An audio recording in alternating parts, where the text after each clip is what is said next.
Hello दोस्तों, प्रतिमा GS academy में आप सभी का स्वागत है। दोस्तों, आज हम चर्चा करेंगे भारतीय अर्थव्यवस्था में पंचवर्षीय योजनाओं पर। आप लाइक करें, शेयर करें और जिन दोस्तों ने अभी तक हमारे चैनल को सब्सक्राइब नहीं किया वो सब्सक्राइब कर लें। शुरू करते हैं। भारत में आर्थिक नियोजन। आर्थिक नियोजन का यानी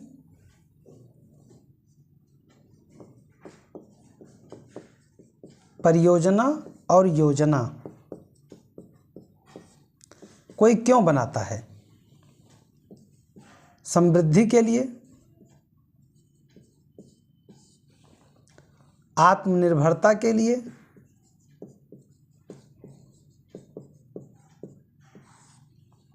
और सशक्तिकरण के लिए।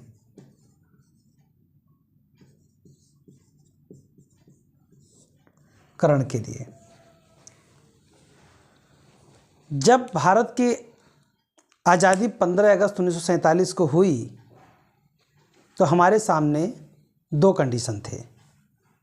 एक तो ऐसी स्थिति थी जिसमें हम अपने देशवासियों के लिए भोजन की व्यवस्था कर सकते, और एक ऐसी स्थिति थी कि हम अपने सुरक्षा के लिए सुरक्षा ढांचा का कार्य करें। तो सबसे पहले ज़रूरी था हमारे यहाँ के लोगों के लिए भोजन की व्यवस्था कैसे की जाए। लगभग 37 करोड़ के आसपास जनता थी। गरीबी, भूखमरी, अकाल की स्थिति में छोड़ करके अंग्रेज जितना संसाधन था लूट चुके थे, और उसके पश्चात हमें आज़ादी मिली थी। और आज़ादी मिली भी थी तो ऐसा नहीं था कि लूट करके चले गए, फिर हमारे लिए शांति का माहौल था। हमें पाकिस्तान से जो एक नया देश बना हुआ था उसके सामने कई प्रकार के द्वंद्व थे, लड़ाइयाँ थीं और एक मनमुटाव था। ऐसी स्थिति के लिए हम जब पाकिस्तान का विभाजन हुआ तो कई जगह पे दंगे फसाद सब चल रहे थे, और साथ ही साथ कश्मीर को लेकर के पाकिस्तान ने कबायली हमला भी कर दिया था।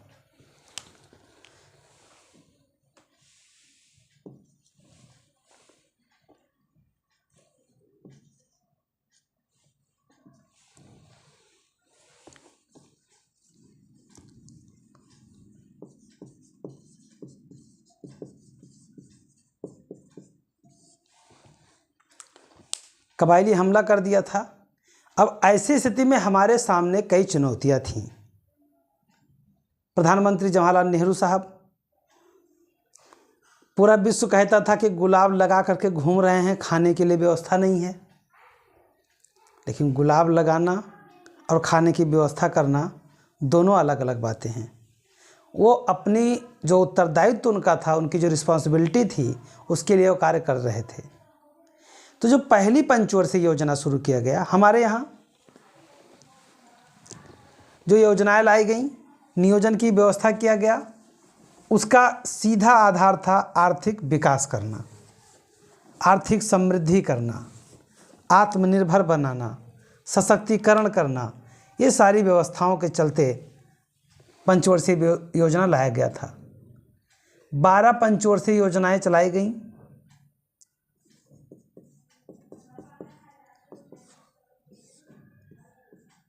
और 12 पंचवर्षीय योजना के समाप्त होने के बाद में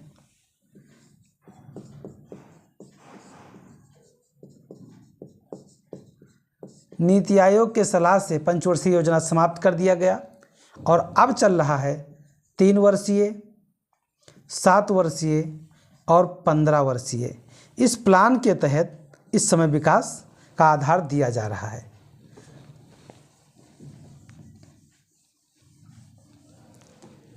प्रथम पंचवर्षीय योजना जो चलाया गया वो 1 मार्च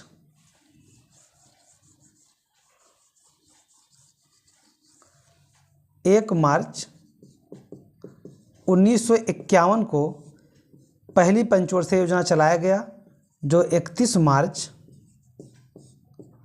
1956 तक चला।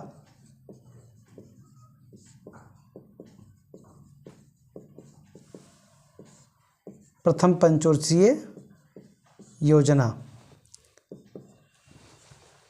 जब प्रथम पंचवर्षीय योजना लागू किए जाने की बात कही गई तो जितने अर्थशास्त्री थे, विद्वान थे, जानकार थे, जो सरकार में थे या गैर सरकारी थे, उन सभी के सलाह मशवरे के बाद में ये देखा गया कि सबसे पहले हमें किस पर काम करना चाहिए। कुछ एक अर्थशास्त्रियों ने कहा कि अर्थव्यवस्था के विकास के लिए संतुलित ढांचा के साथ विकास सभी पर करना चाहिए और सब पर ध्यान देना चाहिए। लेकिन एक व्यक्ति थे, हैरड डोमर, एक व्यक्ति थे हैरड डोमर।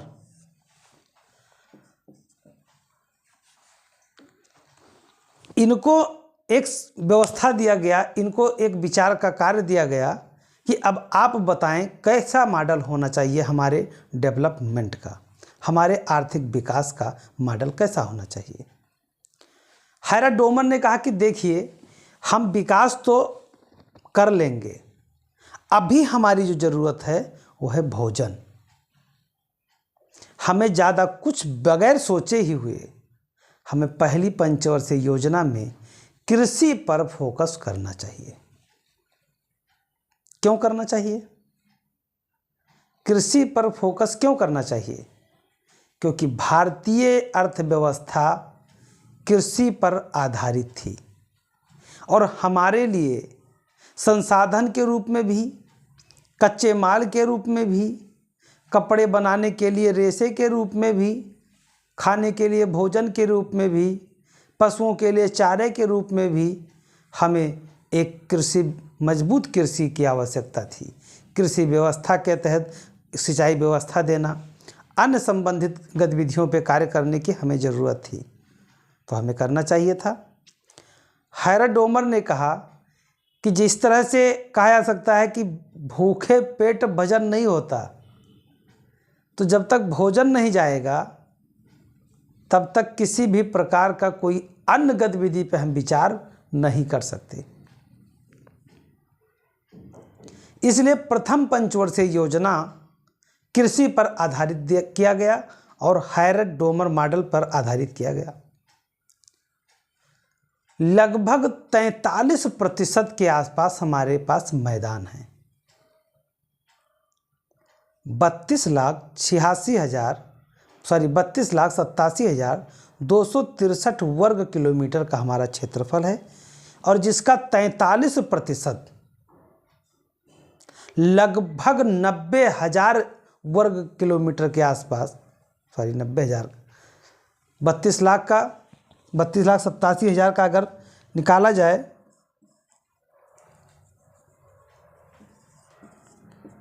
$32,87,263 वर्ग किलोमीटर का यदि आप 43% भाग निकालेंगे, लगभग मान के चलिए मोटा मोटी 50, तो आप देखेंगे कि लगभग 16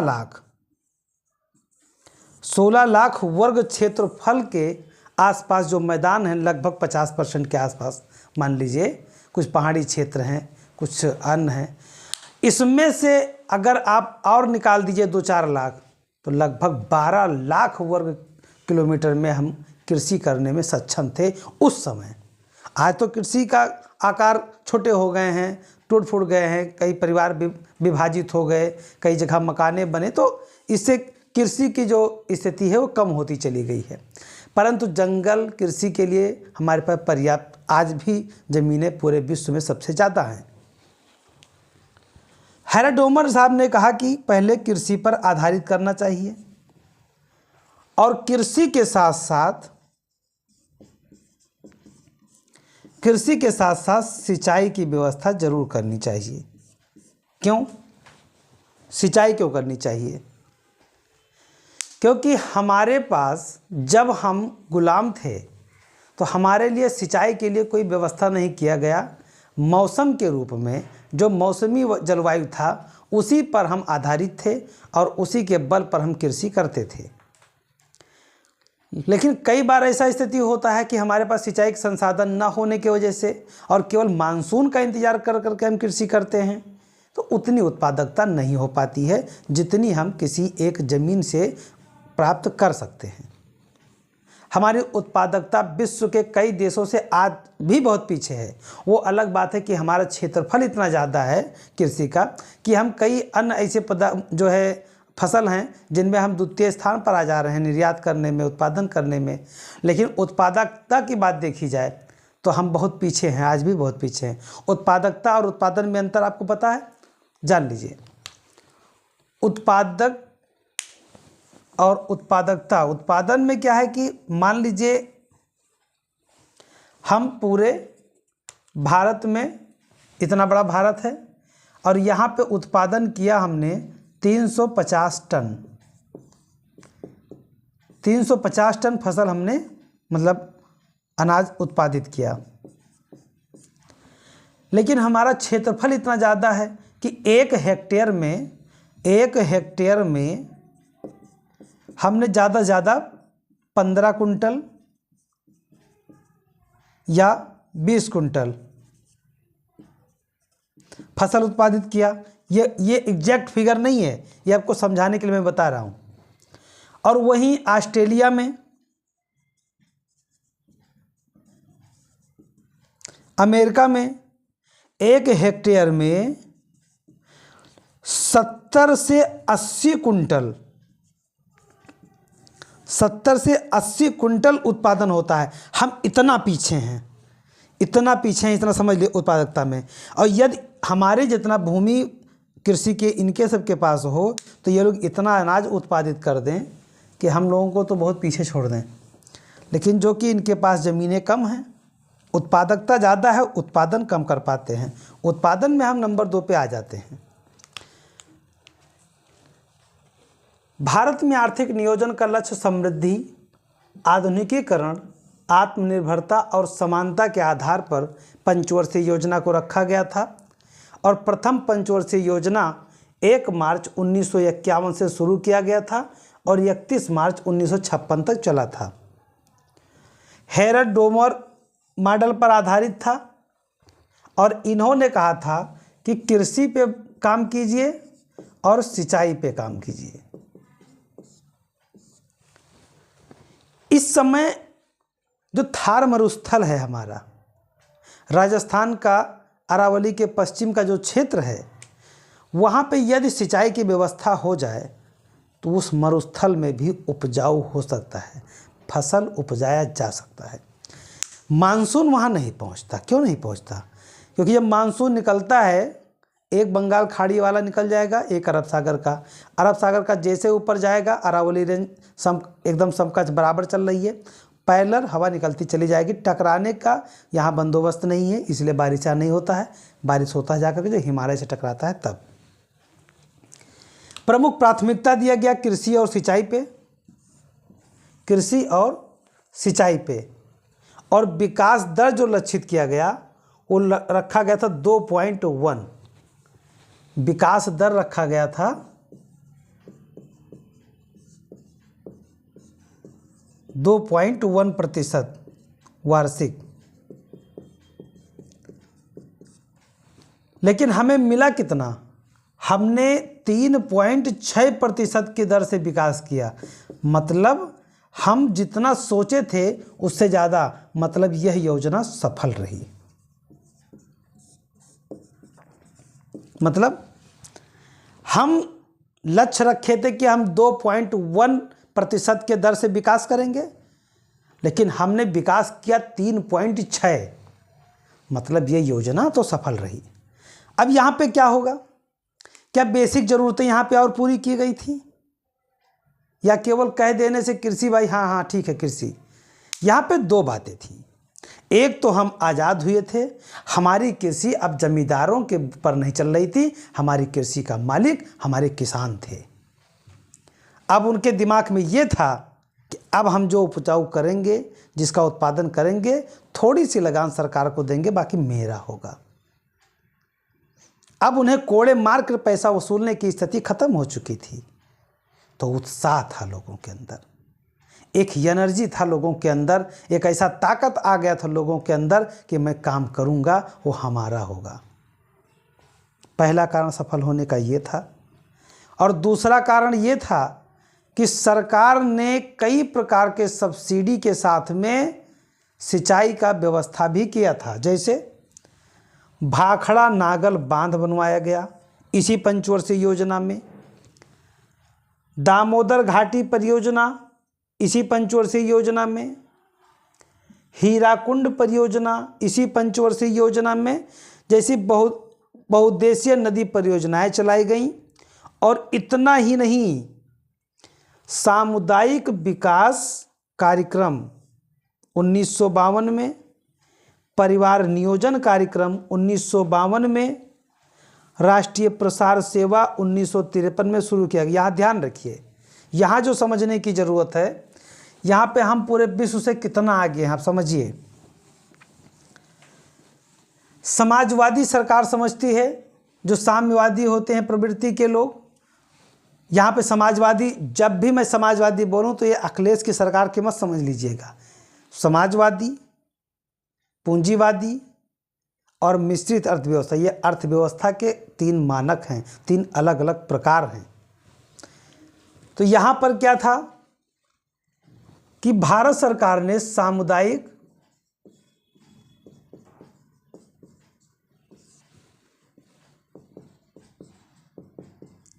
विकास कार्यक्रम शुरू किया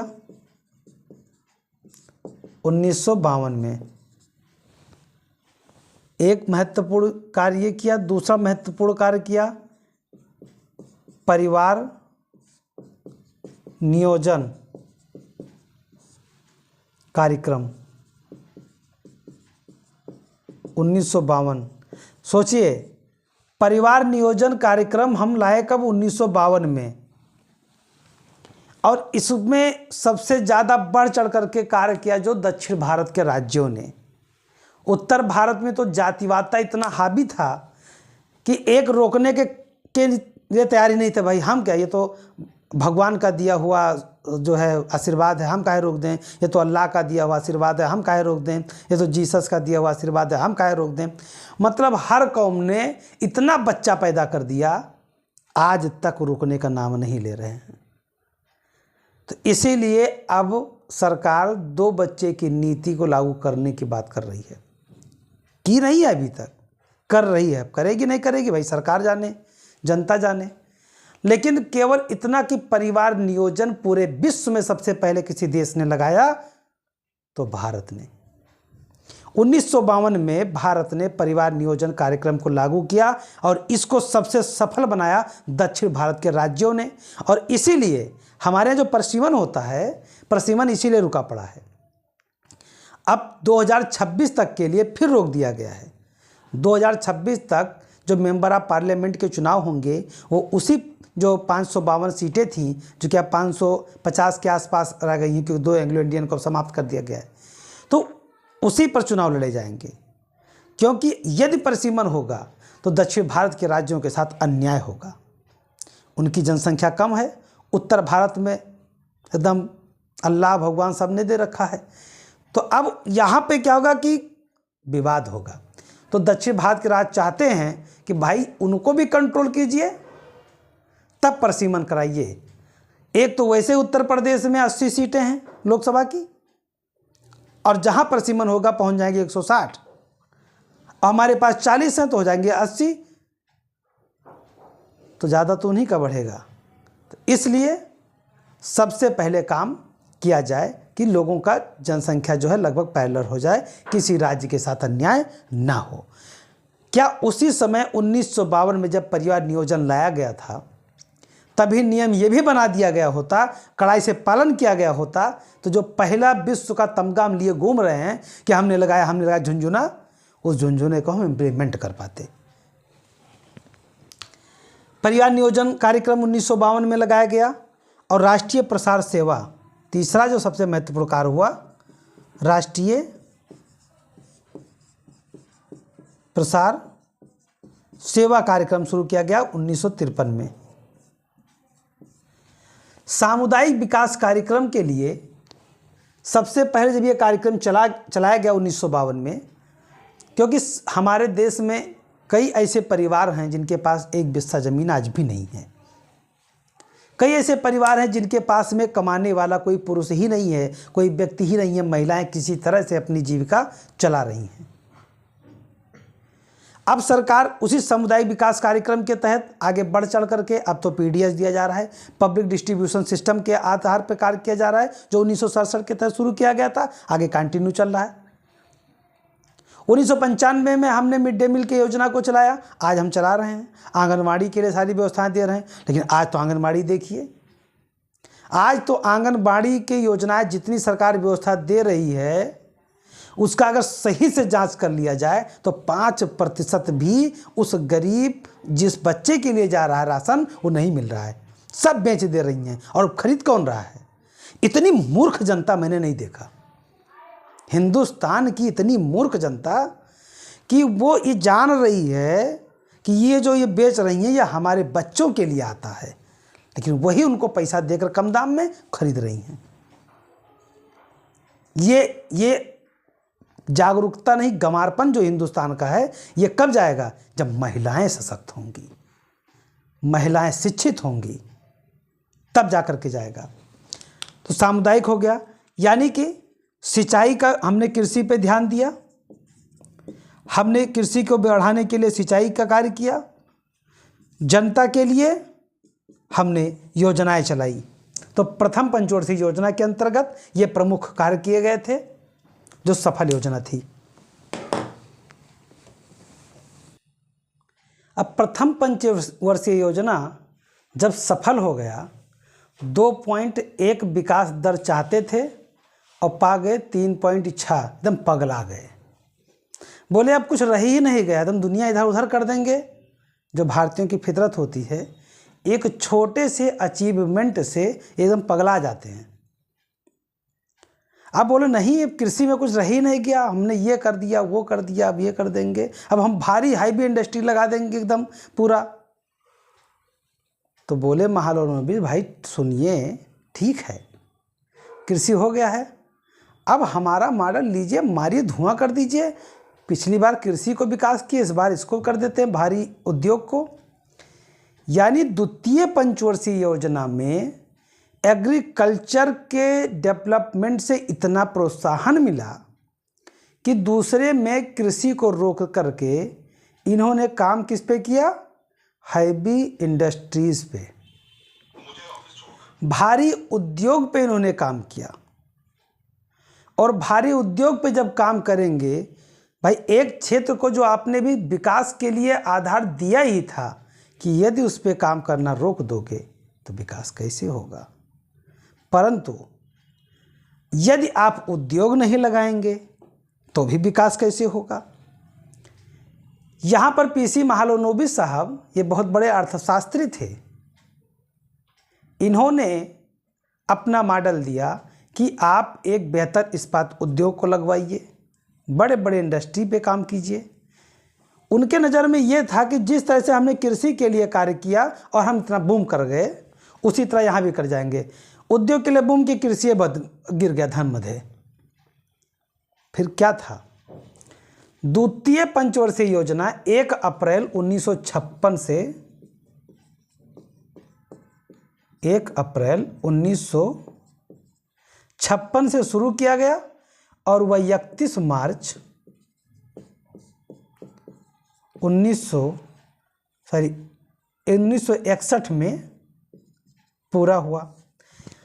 अब यह दूसरा पंचवर्षीय योजना जो चलाया गया, इसमें भारी उद्योग पे कार्य किया गया।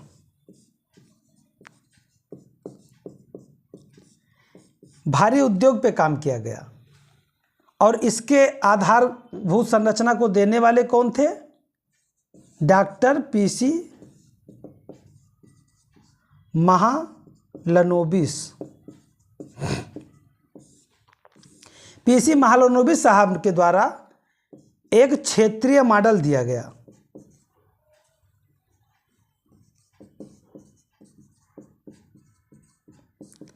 और इसके तहत कार्य किया गया। इसमें कहा गया कि अब हम एक ऐसे उद्योग का आधार देंगे, भारी उद्योग का आधार देंगे, जिससे कि जो औद्योगिक क्रांति ब्रिटेन में हुआ है, पश्चिम में हुआ है, वो तो हम ही ले आएंगे। इतना आत्मविश्वास ठीक नहीं था।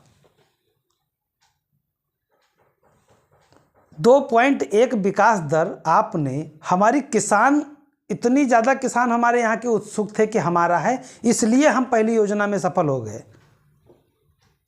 दूसरी योजना में जहाँ किसान का मतलब ही नहीं, कच्चा उद्योग चाहिए, आप हैवी इंडस्ट्री लगा दे रहे हैं। भाई अभी नया नया पौधा लगा था पेड़ पे, उसको चलाते। इन्होंने कहा नहीं, हमने 2.1 रखा था, हम 3.6 पा गए। किसान खेती के बल पर और हैवी इंडस्ट्री लगाकर देखो मारेंगे, बूम कर जाएंगे। इन्होंने विकास दर का जो लक्षित रखा वो रखा 4.5 लक्ष्य निर्धारित किया। इन्होंने कहा हम 4.5% के विकास दर से लक्ष्य प्राप्त करेंगे। दूसरी बात 4.2% हम पाए भी। खैर ये भी एक उपलब्धि ही था, लेकिन हम खोए क्या? हम अपनी कृषि को देखें कि फिर डगमगा गई। यानी कि आप यदि बैलेंस्ड डेवलप नहीं होंगे, एक पैरेलल नहीं चलेंगे, एक को मजबूत देंगे दूसरे को ताकतवर नहीं बनाएंगे, तो फिर धड़ाम से गिर जाएगा। अर्थव्यवस्था में सतत रूप से विकास करना बहुत जरूरी होता है। मैं आगे भी बताऊंगा। द्वितीय पंचवर्षीय योजना पीसी महालनोबिस के द्वारा विकसित क्षेत्रीय मॉडल पर आधारित था और इसकी जो प्राथमिकता थी, आधारभूत और भारी उद्योग पर विशेष बल दिया गया और साथ ही देश पर तीव्र औद्योगिकरण को प्राथमिकता दिया गया। यानी प्राथमिकता किसका हुआ? तीव्र औद्योगिकरण का। यहाँ पूछा जा सकता है कि कौन सी पंचवर्षीय योजना है जो हैवी इंडस्ट्री से रिलेटेड है, तो द्वितीय पंचवर्षीय योजना है। पहली पंचवर्षीय योजना only and only agriculture based था और सेकंड पंचवर्षीय 5 ईयर प्लान्स ये हैवी इंडस्ट्रीज के लिए रिलेटेड था। तो दोनों में एक तरफ हम किसानी के लिए लगे तो दूसरे में हम केवल भारी उद्योग के लिए लगे। हम पैरेलल अभी समानांतर रूप में या कह सकते हैं सतत रूप में कार्य नहीं कर रहे थे। कृषि के लिए हम सफल इसलिए हुए क्योंकि कृषि व्यवस्था में जमींदारी व्यवस्था को समाप्त किया गया था। अब खेती किसान की थी और किसान को किसी जमींदार, किसी गवर्नर को नहीं भेजना था। भारत सरकार को बहुत नाम मात्र के लगान देने थे और पूरा का पूरा उत्पादन जो होगा वो किसान स्वयं रखेगा। और इस भाव से वो एकदम मेले की तरह कार्य कर रहे थे और सफल रहा। जब तक जनता पूरे उत्साह के साथ कार्य नहीं करेगी, कोई भी योजना सफल नहीं होगा। हमारे यहाँ का देखिए, लोकतंत्र चुनाव था। पहली बार जब वोट देने जब ग्रामीण क्षेत्र के लोग निकले तो औरतें सज धज करके निकली थीं। पुरुष एकदम से पोशाक, धोती कुर्ता वाला पोशाक था, वो जैसे लगता था किसी मेले में जा रहे हैं। पूछा जा रहा था भाई कहाँ जा रहे हो? मैं अपने मत का अधिकार प्रयोग करने जा रहा हूँ। उन्हें नहीं पता था किसको वोट देना, कांग्रेस को देना है। हम आज़ाद हो गए हैं। इतनी ज़्यादा खुशियाँ थी लोगों में। अब यहाँ पे लग रहा जैसे हम देख रहे थे, क्या पता हम ही रहे उस समय गांधी वांधी, कोई जानता थोड़े है। तो यहाँ पे देखो विकास दर लक्षित किया गया 4.5 और उसकी तुलना में विकास दर प्राप्त हुआ 4.2%। यानी लक्षित विकास दर 4.5 था और तुलना में वास्तविक विकास दर मिला 4.2। क्योंकि यहाँ पे दिक्कतें कहाँ पे आईं? दिक्कतें यहाँ पे आईं इस तरह से कि हम अति उत्साही हो गए। जब हमने हैवी इंडस्ट्री की बात की तो हम अति उत्साही हो गए और अति उत्साही के रूप में हमने 4.5 रख दिया। एक तरफ जहां हम 2.1 विकास दर रख करके 3.6 पाए थे, तो हमको रखना कितना चाहिए था? हमको रखना चाहिए था 4%। और 4% हम रखते तो हमने 4.2 पाया था, तो हम इसको सफल मान लेते। लेकिन सफल हम तब भी मानेंगे 4.5 रखा गया, रखा ही ज़्यादा गया था। भाई हम यहाँ से विकसित हो रहे हैं अभी, जहाँ पे जाहिर सी बात है हम लक्ष्य कहाँ रखेंगे? हम जितना होंगे उससे ज़्यादा रखेंगे। तो हम जब रखे ही थे 2.1 पहले में, तो इसके मतलब हम इससे कम थे। और हमने जब आगे 3 पॉइंट छापा लिया तो हमें क्रमशः बढ़ना चाहिए था। हम एक बैग रख दे, नहीं हम लोग यहाँ पहुँच जाएंगे। इस योजना की मुख्य विशेषता और क्या क्या थी?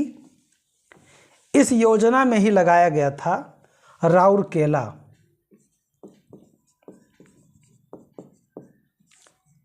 उड़ीसा में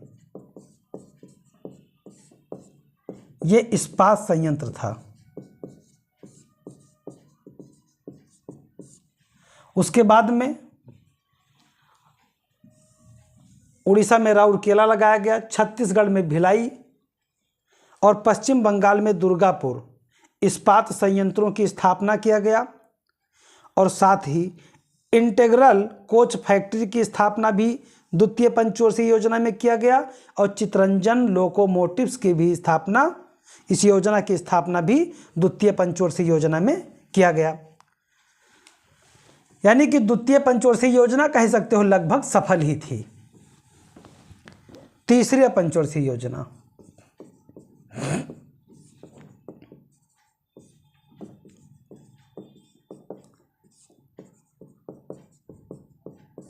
तीसरी पंचवर्षीय योजना शुरू किया गया था 1 अप्रैल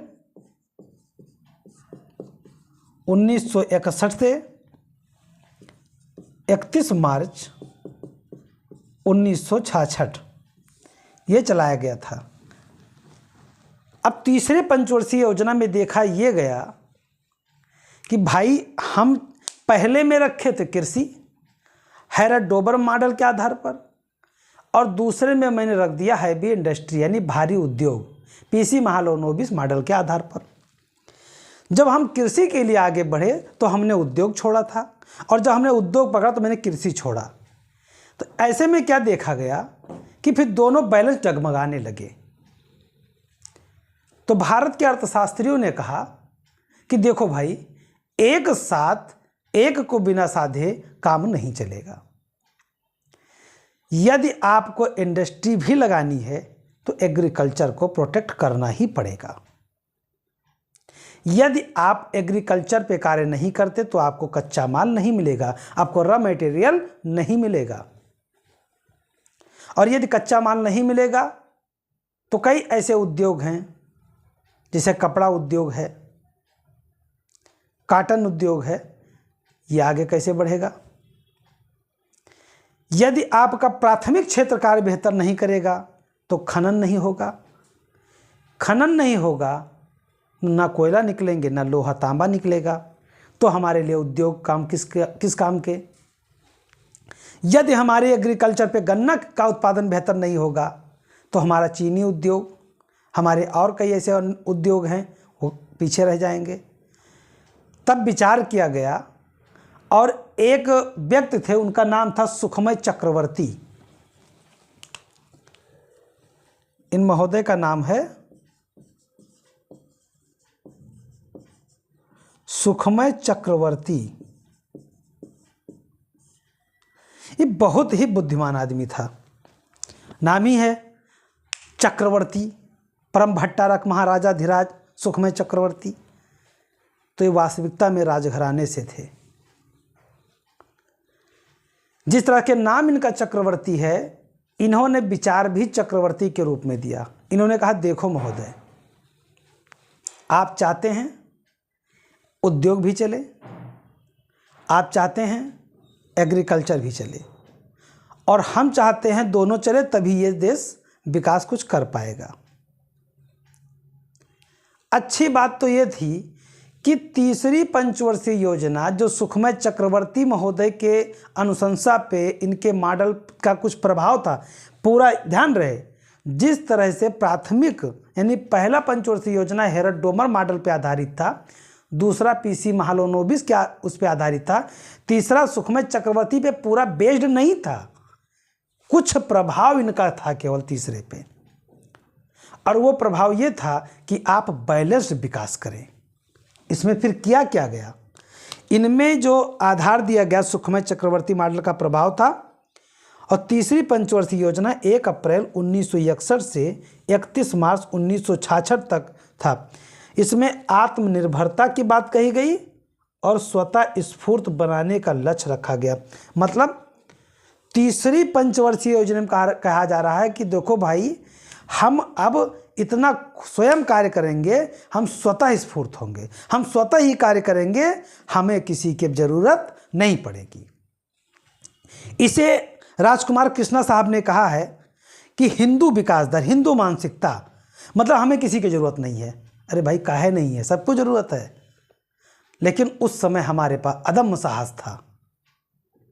हमें लग रहा था कि हम छोटे छोटे, जैसे होता क्या है, यूपीएससी की तैयारी करने वाले लड़के जो बहुत ज़्यादा शुरुआती में कॉन्फिडेंट होते हैं और किसी की बात नहीं सुनते, उनको लगता है कि ये रेवड़ी की तरह है, फोड़ो खा लिए। छोटे छोटे चीज़ आएंगे, मूंगफली दाना लो, कुछ खा लिए, रेवड़ी खा लिए, अचानक से पड़ गया डली, और डली कौन सी, एकदम पकी हुई, अब वो चूस चूस के ख़त्म होगा। तो इस तरह का यूपीएससी होता है। आप प्रयास हमेशा डली की भांति कीजिए तोड़ने का, मेहनत हमेशा डली की भांति तोड़ने का कीजिए, और हर पहला चोट अंतिम चोट के बराबर का प्रभाव देता है। सुखमय चक्रवर्ती साहब ने कहा, दोनों पे बैलेंस कीजिए कार्य, और उसके बाद में हमें आत्मनिर्भर बनना चाहिए, और कृषि पे भी और उद्योग पर भी काम करना चाहिए।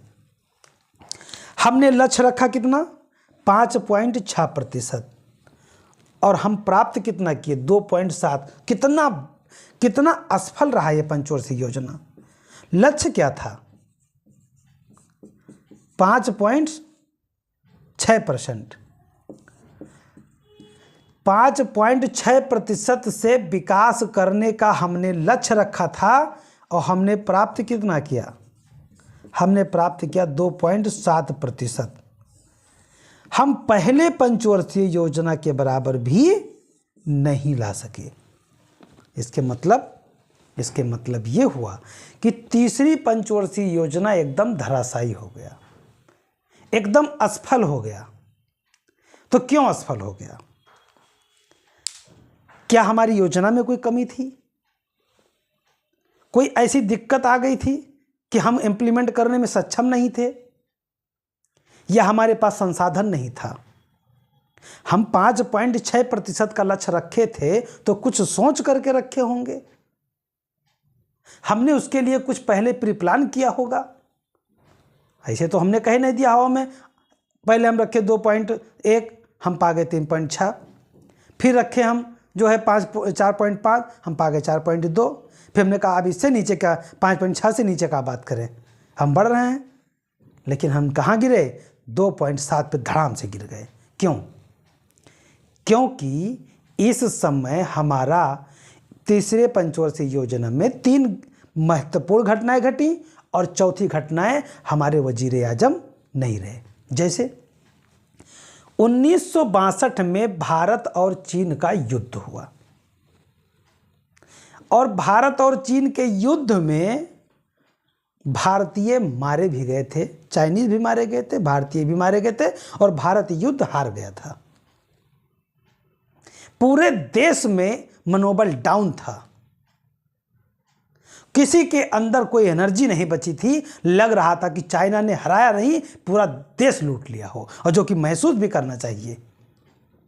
और तभी स्वर कोकिला लता मंगेशकर जी की आवाज में था, ऐ मेरे वतन के लोगों जरा आंख में भर लो पानी। तो ये एक गीत है हमारा, ये गीत हमारा राष्ट्रीय गीत बन गया। राष्ट्रीय गीत तो हमारा दूसरा है, वंदे मातरम है, लेकिन उससे भी कम इसका आज भी 15 अगस्त हो, 26 जनवरी हो, या कोई ऐसी राष्ट्रीय कार्यक्रम हो जहां पर इस गीत को न गाया जाता हो, तब लोगों के अंदर एक जोश आया था। उस जोश को लाने के लिए ही इस गीत के लिए प्रयास किया गया था कि ऐ मेरे वतन के लोगों जरा याद करो कुर्बानी, जो शहीद हुए हैं उनके जरा याद करो कुर्बानी करके जो पूरा गीत है, इससे लोगों के अंदर थोड़ा मनोबल बढ़ा था। लेकिन तकलीफें इतनी थीं कि हम अभी एक नया पौधा की बात खड़े ही हुए थे कि हमें उखाड़ कर फेंकने की पूरी साजिश हो रही थी। दूसरा हुआ, इसी में मौका को लेकर के पाकिस्तान ने भी अटैक कर दिया। यानी 1965 में हम भारत और पाकिस्तान का फिर एक युद्ध हो गया। पाकिस्तान को लगा था कि भारत को अभी चाइना ने हराया है, लो हम भी हरा देते हैं। वो बहते हुए गंगा में हाथ धोने जैसा कार्य कर रहा था। उसे लग रहा था कि जिस तरह से कि कमज़ोर है मार दो, क्योंकि 48 में हम हराए थे उसको। लेकिन भूल गया था कि वो 62 था। हमारे प्रधानमंत्री ने अनुमति देने में थोड़ी देरी क्या कर दी थी, नहीं चाइना का भी दम नहीं था हमें हरा पाता। पाकिस्तान को बहुत बुरी तरह से हम मारे। पाकिस्तान को इतना पीटे वो भूल गया। वो जाके कह रहा है चाइना, अबे ये तो अन्याय है, आप तो उनसे तो हार जाते हो, हमसे कहा है जीत जाते हो। अरे भाई हम उनसे भी हारे नहीं थे। हमारे 500 सैनिक केवल मरे थे, उनके कितने सैनिक मरे थे उनका एक रिपोर्ट देखिए। परंतु जो कि पीछे हटना तो दोनों को पड़ा था। तकलीफ़ें थीं, हमारे सैनिक मरे थे, शहीद हुए थे। 65 में हम बहुत बुरी तरह से उनको हराए। यहाँ पर 1965 में एक स्थिति और ऐसी खराब हो गई थी क्योंकि अकाल पड़ गया था। और 62 के युद्ध के बाद में हमारे वजीर आजम, हमारे प्रधानमंत्री जवाहरलाल नेहरू साहब भी इस दुनिया को छोड़ चुके थे। तो तीसरी पंचवर्षीय योजना में इतनी ज़्यादा उतार चढ़ाव हो गया कि अंततः वो योजना पर विकास हो ही नहीं पाया, इसलिए असफल हुआ। न तो मेरे इम्प्लीमेंट करने में कोई कमियां थी, न तो हमारे स्ट्रक्चर में कोई कमियां थी, न सुखमय चक्रवर्ती के विचारों में कोई कमी था, न कोई संसाधन की कमी था। संसाधन भी हम उठ रहे थे तो युद्ध में लगा और सारी चीज़ें। एक बार युद्ध होने से हम 10 साल पीछे जाते हैं और ये सबके लिए घातक। आज का युद्ध तो सबके लिए घातक है, कोई नहीं जीतेगा, सब हारेंगे, युद्ध किसी से भी हो जाए। रसिया का यूक्रेन का युद्ध हो रहा है, उसमें रसिया जीत नहीं रहा है, रसिया का भी संसाधन का नुकसान हो रहा है और यूक्रेन का भी। वर्तमान का दौर अर्थशास्त्र का है, अर्थव्यवस्था का, युद्ध का नहीं है। तो दोस्तों यहाँ पे क्या था, और तो 1900 यानी तीसरे पंचवर्षीय योजना में 3 बातें थीं। एक तो भारत और चाइना का युद्ध हुआ 1962 में,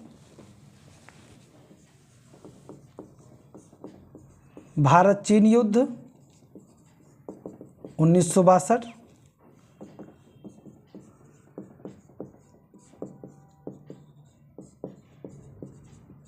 भारत पाक युद्ध 1965। भारत में 1965 में अकाल भी पड़ा। तो ये सब कारण थे जो कि तीसरे पंचवर्षीय योजना के असफल होने के। तीसरे पंचवर्षीय योजना में और कौन कौन से कार्य किए गए?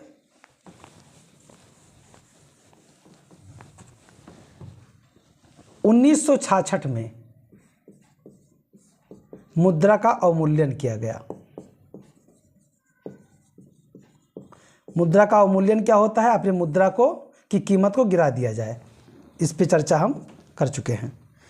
उसके बाद में 1964 में यूटीआई का गठन किया गया, यानी यूनिट ट्रस्ट ऑफ इंडिया का गठन किया गया। 1964 में आईडीबीआई का गठन किया गया, यानी industrial development bank of India की स्थापना किया गया और यह योजना असफल रही। 1966 में अवमूल्यन हुआ, 64 में यूटीआई का गठन, 64 में आईडीबीआई का यानी industrial development bank of India का गठन किया गया, योजना असफल रही। तो दोस्तों मैं अपने क्लास के पे समाप्त करता हूँ। धन्यवाद। जय हिंद, जय भारत।